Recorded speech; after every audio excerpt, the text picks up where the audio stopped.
Il leur recommanda d'attendre la promesse du Père, laquelle, dit-il, vous avez ouï de moi. Acte 1, 4. Dans la vie des saints hommes de l'Ancien Testament, le mot attendre est un de ceux qu'ils aiment employer pour exprimer l'attitude de leur âme devant Dieu. Ils attendaient Dieu et s'attendaient à Dieu. L'Écriture nous parle de cette attente, tantôt comme étant l'expérience du croyant. J'ai patiemment attendu l'Éternel, psaume 42. J'ai attendu l'Éternel, mon âme l'a attendu, psaume 135, 6.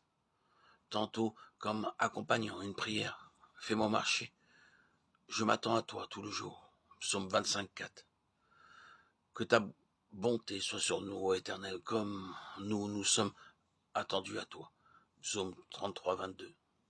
Souvent aussi, cette attente est recommandée aux fidèles appelés à la persévérer dans quelque voie ou travail difficile. Attends-toi à l'Éternel et demeure ferme. Attends-toi, dis-je à l'Éternel. Psaume 27, 14.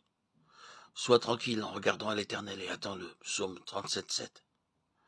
Enfin, elle témoigne du bonheur qu'on trouve à s'attendre au Seigneur.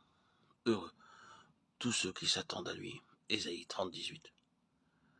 Ceux qui s'attendent à l'Éternel reprennent de nouvelles forces. Ésaïe 40, 31.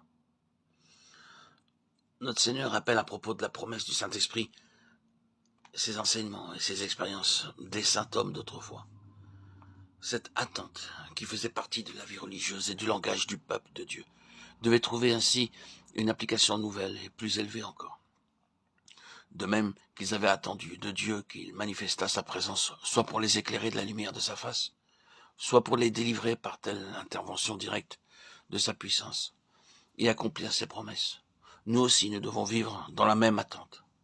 Mais à présent que le Père s'est révélé par le Fils et que le Fils a accompli la rédemption, notre attente doit se concentrer principalement sur la grande promesse qui nous révèle l'amour du Père et la grâce du Fils réunis ensemble, sur le don du Saint-Esprit et son habitation en nous. Attendons-nous au Père et au Fils pour la diffusion et l'action toujours croissante de cet Esprit divin. Attendons-nous à l'Esprit Saint, à sa lumière, à sa force et sa puissance, pour révéler en nous la présence du Père et du Fils, pour nous sanctifier et accomplir lui-même en nous le service auquel nous appellent le Père et le Fils. Il leur commanda d'attendre la promesse du Père, laquelle, dit-il, vous avez ouï de moi. On pourrait se demander si ces mots ne se rapportent pas exclusivement à l'effusion du Saint-Esprit, le jour de la Pentecôte, et s'il s'adresse à nous aujourd'hui, que l'Esprit a été envoyé à l'Église. On pourrait objecter aussi que pour le croyant qui a déjà l'Esprit en lui, il y aurait presque inconséquence à attendre la promesse du Père, puisqu'il doit croire que l'Esprit demeure en lui et s'en réjouir.